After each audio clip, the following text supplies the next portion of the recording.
Memulai digital marketing memang tidak mudah, apalagi setiap bisnis punya karakternya masing-masing. Nah, di video kali ini, Sasana Digital pengen coba bagi tips 4 hal wajib memulai digital marketing di bisnis apapun. Jadi, mau itu bisnis jasa, atau bisnis barang, B2B ataupun B2C, ada 4 hal wajib ini yang paling tidak harus dipahami oleh digital marketer, business owner, ataupun manajer marketing sebelum memulai pemasaran secara digital. Kita mulai.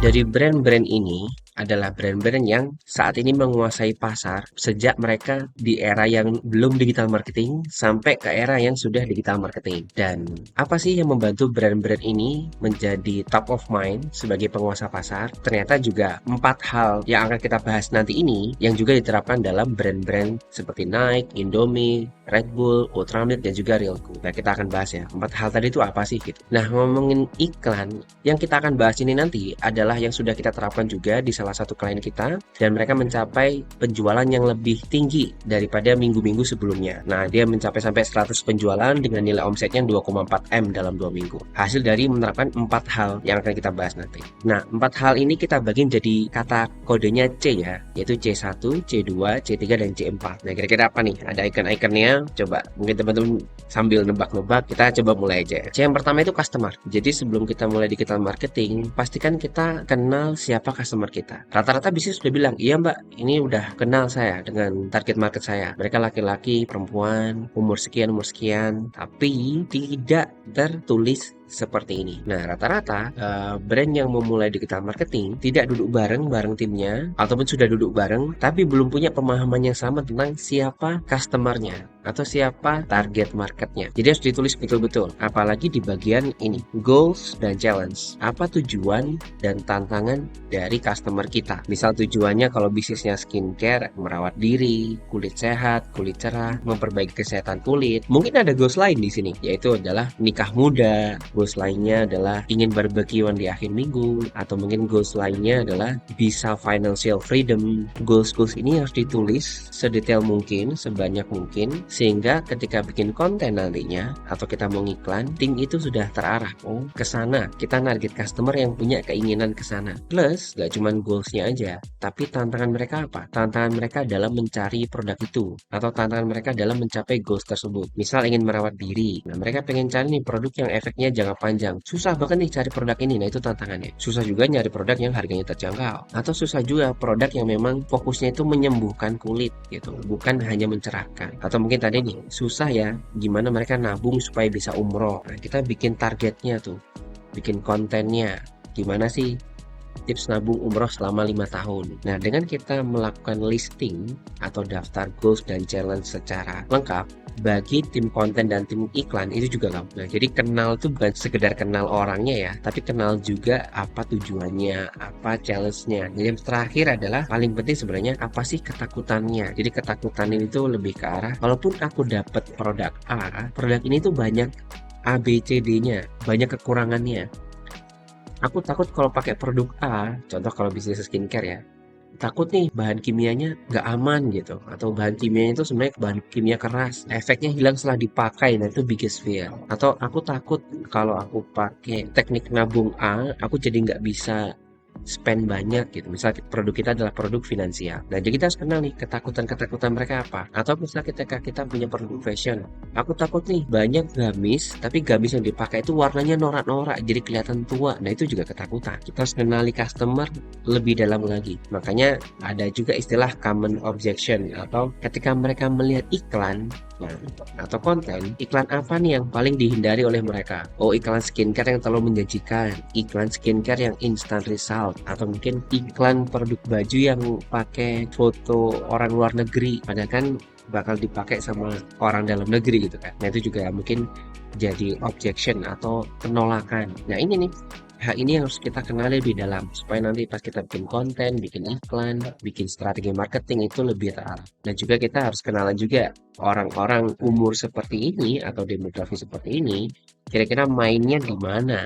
mainnya di YouTube, mainnya via influencer kalau cari produk, mainnya via website, atau mainnya via Instagram, TikTok, Facebook, atau sosial media lainnya. Karena akan berhubungan dengan C yang kedua, yaitu channel. Nah, C yang kedua itu channel. Setelah kita tahu orangnya, kita harus tahu mereka ini sering nongkrong di mana secara digital ya. Nongkrong digitalnya tuh di mana. Kalau kita katakanlah di sini tadi kan kita punya case umur 25 tahun. Nah, 25 tahun tuh di mana mereka? Oh, mereka masih ada di Facebook, YouTube, Instagram, kalau TikTok nggak masuk. Nah, kira-kira kalau kita mau fokus produknya nih, mau kemana?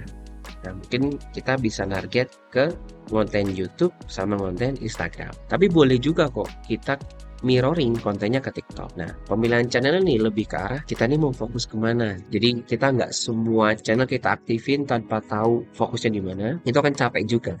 Kecuali kalau kita memang punya tim yang proper, nah itu boleh sikat semuanya.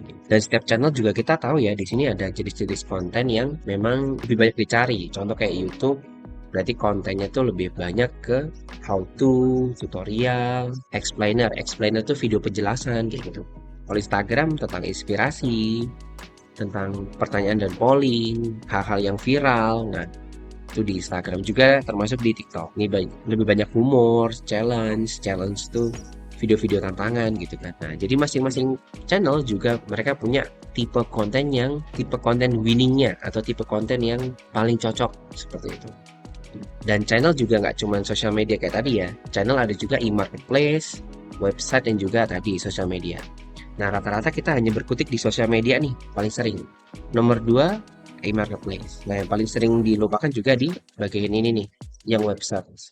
Padahal di web search ini, atau Google Search, kalau kita punya website dan kita mentarget SEO, kita bisa dapat kualitas audiens yang lebih bagus. Karena kan mereka memang udah niat nyari ya. Lain cerita di sosmed. Di sosmed itu kita scroll, terus tiba-tiba muncul. Berarti kan tekniknya push market, jadi mendorong gitu, memaksa. Nah, kalau e-marketplace dan web search, ini mereka audiensnya atau pengunjungnya memang ingin mencari sesuatu. Jadi misal di website, mereka mencari celana chino terbaik atau vacuum cleaner termurah. Gitu. Nah, kalau iklan kita bisa muncul, or website kita bisa muncul secara organik, nah maka potensi penjualannya akan tinggi. Itu pentingnya ya, kita kenal customernya, terus kita kenal mereka nongkrong di mana. Kayaknya kalau untuk website, hampir untuk semua umur pasti ada di e-marketplace dan website. Jadi akan jadi poin plus kalau teman-teman punya website tersendiri dan memang websitenya adalah website katalog. Apalagi untuk bisnis-bisnis yang sifatnya jasa dan jasanya adalah orang harus datang ke tempat, nah wajib banget punya website untuk bisnisnya. Entah itu bengkel, restoran, salon, jasa jahit, catering. Nah, jadi jasa yang membuat orang harus pergi ke tempatnya untuk ngecek produk, untuk ngecek, oh kayak gini masakannya nih, oh masakannya enak ya. Jadi mendorong orang untuk datang, silakan teman-teman direkomendasikan untuk menggunakan website. Nah, udah punya channel, sekarang kita kenal orangnya, kita tahu mereka di mana. Nah, kita sekarang pakai konten. Ngomongnya gimana? Ya kan? Nah, konten ini sebenarnya ada banyak. Untuk tips cara bikin konten mungkin kita akan bahas di video selanjutnya. Tapi ini lebih pengen bahwa konten itu nggak cuma tentang sosial media. Konten itu berupa banyak hal. Nah, bikin blog post di website itu juga konten. Bisa kita nulis tips merawat ban mobil, atau tips merawat motor biar nggak sering servis. Nah, ketika kita nulis di blog, orang-orang yang mencari bagaimana cara merawat motor, dan kebetulan website teman-teman yang muncul, misal website teman-teman bisnisnya di bengkel, muncullah bengkelbudi.com/tips merawat motor. Nah, maka orang-orang akan sering berkunjung ke websitenya dan kepo nih, oh ternyata Bengkel Budi ini ada cabang di Bandung. Ya udah kalau servis ke sana aja lah gitu. Nah, itu juga termasuk konten, yaitu blog post atau mungkin yang kita umum sebut sebagai artikel SEO. Ada yang sebutnya e-book.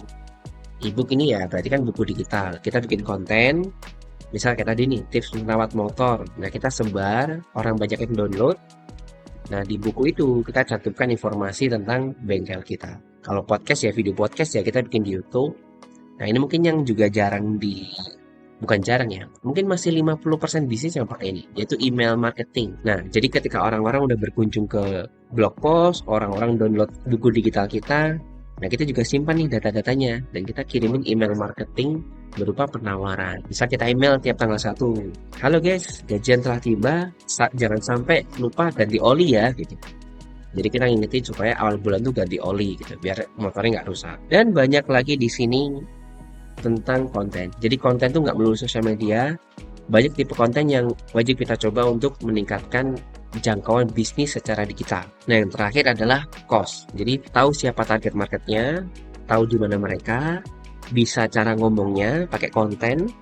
Nah, sekarang kita harus paham, kalau kita mau tarik mereka jadi pembeli, kira-kira biayanya berapa atau cost-nya. Nah, ini saya coba kasih contoh tentang Google Ads. Jadi kalau digital marketing, kita harus bisa membuat perkiraan atau estimasi. Nah, katakanlah kita bisnisnya tadi skincare, ternyata secara data benchmark atau data rata-rata, skincare tuh butuh Rp750 untuk mendatangkan satu klik, CPC artinya cost per klik, CTR artinya click through rate atau presentase kliknya berapa sih iklan yang bagus itu, ternyata 1,75%. Cost per acquisition atau biaya kita untuk menarik satu pelanggan itu ternyata 25.000 kalau bisnis skincare. Dan conversion rate atau presentase konversinya itu 3%. Nah, gimana cara baca datanya? Contohnya kayak gini. Misal kita punya contoh kasus spend budget iklan 7,5 juta di Google Ads. Harusnya kita dapat 10.000 klik kalau memang benar iklan kita bagus nih, Rp750. Dari 10.000 klik harusnya kita dapat 300 pembeli. Karena 3% dari jumlah konversi, yaitu 10.000 klik. Nah, misal gimana nih kalau ternyata presentase kliknya nggak sampai 1,75? Berarti yang dicek adalah konten dan juga copywritingnya. Kalimat promosinya udah bagus belum? Headline-nya udah menjual belum? Deskripsinya dan call to action-nya udah bikin orang pengen beli belum? Nah, gitu. Nah, yang terakhir, kalau misal ternyata yang beli dikit gitu. Nah, berarti yang harus dicek adalah targeting iklannya. Jangan-jangan kita bikin targeting iklan itu ke audiens yang salah atau audiensnya masih terlalu general. Promo namanya iklan akan bagus kalau kita imbangi promo, misal beli 1 free masker atau beli oli 3 free 1 oli misal. Mungkin promonya udah bagus, mungkin targetnya udah bagus, bisa jadi dari landing page iklannya atau websitenya ketika diklik loadingnya lama. Nah, itu kan buat orang juga males ya. Jadi 3 ini perlu dicek, targeting iklan, promo, dan juga landing page-nya. Nah, kurang lebih ini adalah contoh sukses yang udah pernah kita coba juga di salah satu produk kita, itu produk aplikasi kasir. Ini produknya baru banget, followersnya masih sedikit, dan ini juga baru setahun berjalan dengan budget 7.000 sampai 11.000. Nah, dalam kira-kira kurun waktu 90 hari, kita tuh bisa dapat 2.100 leads. Jadi kayak sebulan kira-kira 500 sampai 700 leads. Jadi 700 yang nanya itu tiap hari. Nah, ini hitungannya adalah murah. Karena dengan akun yang baru bisa dapat 7.000 per leads. Padahal kan kalau kita cek di sini CPA, ini kan 25.000, 250 kan mahal-mahal ya. Nah, ini 25.000, kita bisa dapat angka dengan setengahnya, malah lebih murah setengahnya, 7.000 sampai 11.000, dengan menerapkan 4C tadi. Customernya siapa, channelnya di mana, kontennya harus seperti apa dan berapa banyak, berapa jenis, serta estimasi cost-nya berapa. Itu kita pahami. Nah, maka memulai digital marketing akan lebih mudah. Memang masih banyak perlu dipelajari ya, kayak social media marketing, atau mungkin Google Ads setting, Facebook Ads setting, TikTok konten. Tapi paling enggak, kalau kita punya dasar 4 ini, customer, channel, konten, dan cost, dimanapun platform yang kita pakai, dan bisnis apapun yang kita sedang geluti saat ini, harusnya lebih mudah dalam memulai digital marketing. Nah, mungkin bagi teman-teman yang ada pertanyaan, boleh nih drop komen di bawah, atau juga bisa kunjungi website kita sasanadigital.com. Di sana ada, kalau kita kunjungi websitenya ya, coba kita kunjungin websitenya, kita buka aja ya, sasanadigital.com. Nah, di sini juga ada konsultasi gratis. Teman-teman bisa diklik dan silakan formulirnya seperti itu. Atau mau cari-cari info terkait digital marketing, Nah, bisa klik di sini layanan digital marketing. Di sini ada beberapa layanan baik untuk owner, manajer ataupun tim digital marketingnya supaya bisa segera nih memasarkan produknya secara online. Jadi ada yang secara private, ada juga yang secara consulting. Nah, mungkin itu aja teman-teman.